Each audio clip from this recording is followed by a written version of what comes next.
Hey everybody, welcome back to another edition of What's for Dinner. I'm Mark, I'm a certified health coach, and this is Teresa. She's a board certified family nurse practitioner. Hope you're all doing well. If you guys are new here, we're super excited to have you guys on board.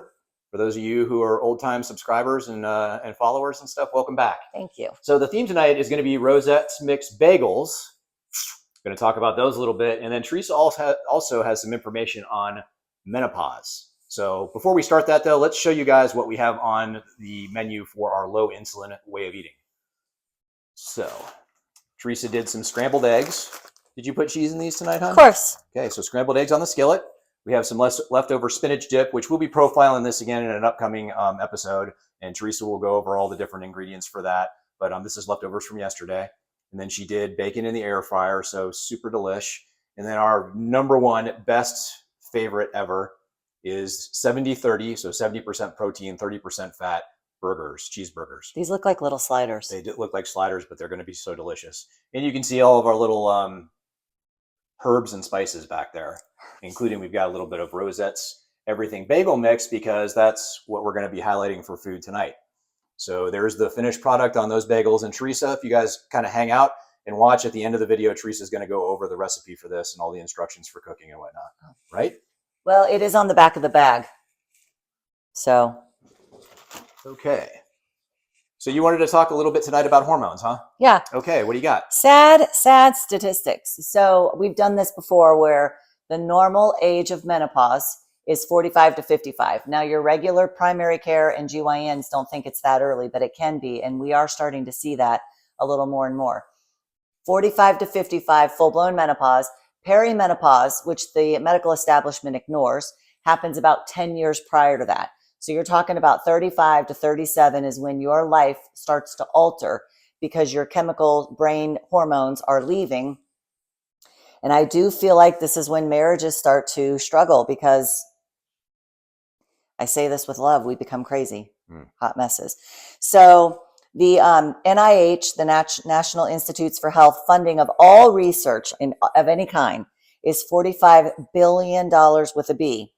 The NIH funding of women's health is $4.5 billion, or only 10% of that. The NIH research funding for menopause is 15 million. So we were just talking in the billions. It's 15 million, and that equates to 0.03% of research data. And then the percent of women offered any treatment for menopause symptoms is 15%. The percent of menopausal women taking an antidepressant when they should be taking hormones is 24.3%.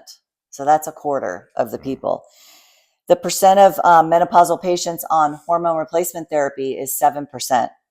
So, and the actual amount now of women currently on HRT, either compounded or traditional, because of all the fear mongering, has dropped to less than 4%.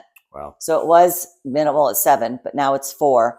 And the percent of women that will go through menopause is 100%. Wow. If you live long enough, 100% of us will go through menopause because that is a natural process of aging. So demand better from your healthcare providers, because when hormones start to go, progesterone, we get a little kooky. You can't sleep. You start to gain weight. You really become more anxious and depressed. You can't sleep, and things just go awry from there.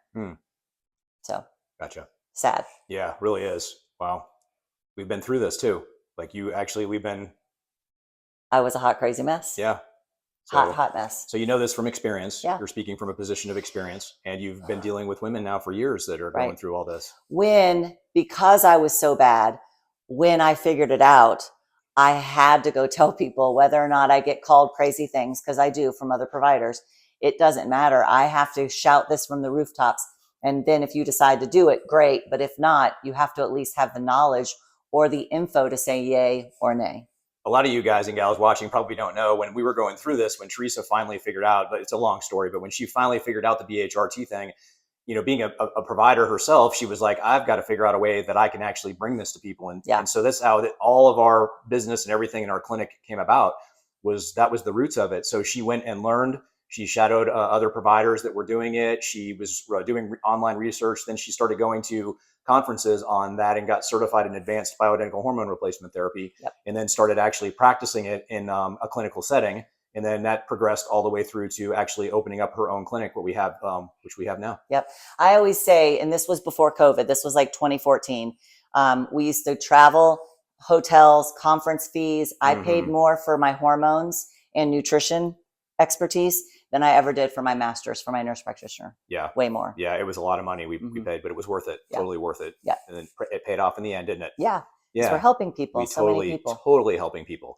Okay. Well, did you have anything else you wanted to talk about? No, that? Let's go back over to Rosette's and let's just talk a little bit really quick. So for those of you guys who don't know, rosettesmix.com is where you can get this. We are not in any way financially affiliated with them. So it's not like we're just trying to sell you guys.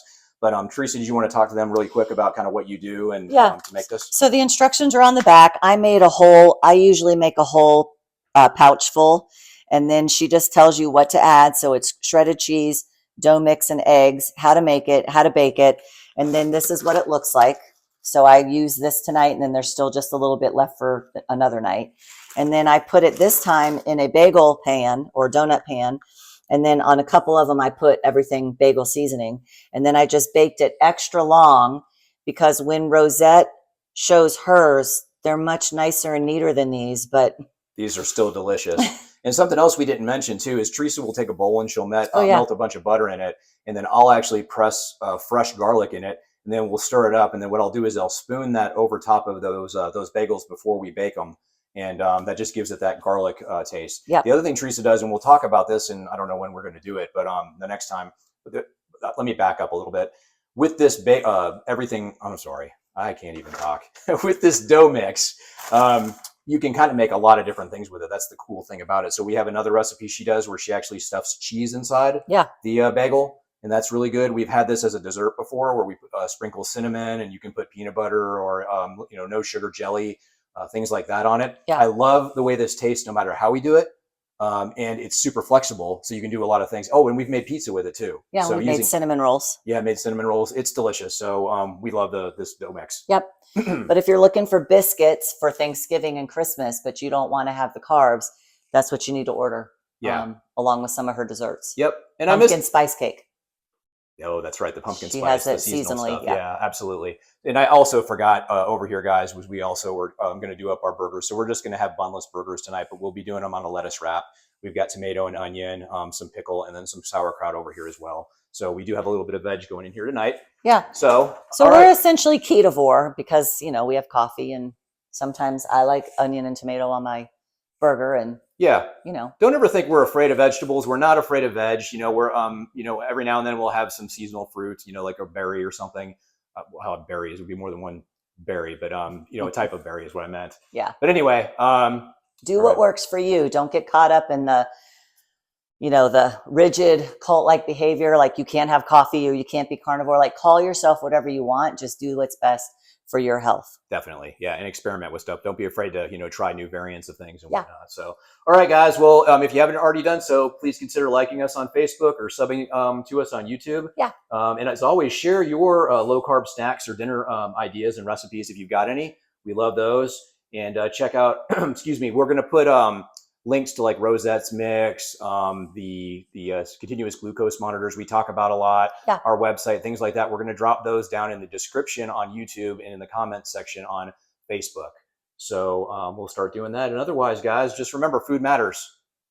All right? It does. Yep. And we love you guys. God bless you all. And we'll see you next time. Bye.